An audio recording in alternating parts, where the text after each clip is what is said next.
ഇതാണ്. ബീഫ് എടുത്തിട്ട് ഇങ്ങനെ നീളത്തിൽ മുറിക്കണം. ഇവിടെ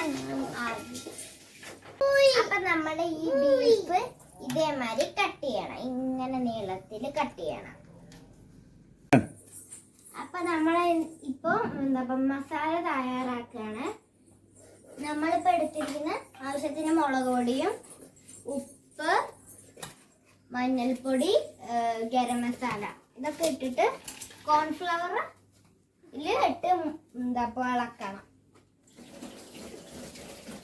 ബീഫ് ചില്ലിക്കുള്ള മസാല ഒക്കെ പുരട്ടി വെച്ചിട്ട് ഫ്രിഡ്ജിൽ കുറച്ചു നേരം വെച്ചിട്ടുണ്ടായിരുന്നു. അപ്പൊ നമ്മള് ഇത് വറക്കാൻ പോവാണ്. വറക്കാനെടുത്ത ഓയില് റൈസ് ബ്രാൻ ഓയിലാണ്. ഇത് വളരെ നല്ല ഹെൽത്തി ആയിട്ടുള്ള ഒരു ഓയിലാണ്. ഇത് വെസ്റ്റീജ് കമ്പനീൻ്റെ ആണ്. കുക്കിങ്ങിനൊക്കെ വളരെ നല്ലൊരു എണ്ണയാണ്. അപ്പൊ നമ്മള് എണ്ണയിൽ ഇടാൻ പോവാണ്.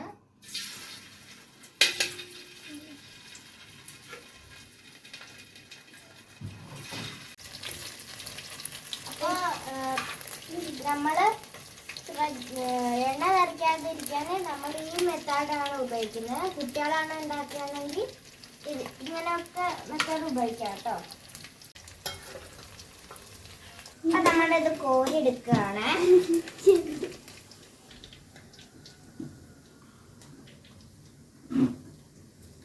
ഇനി നമ്മൾ ടേസ്റ്റ് ചെയ്യാം. അറിയാം ടേസ്റ്റ്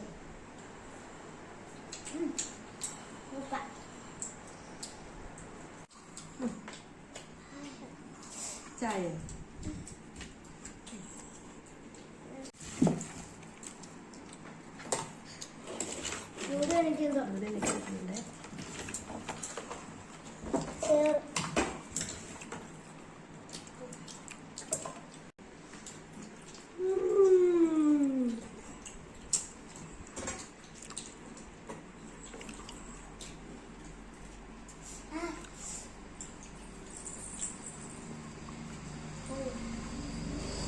Mm.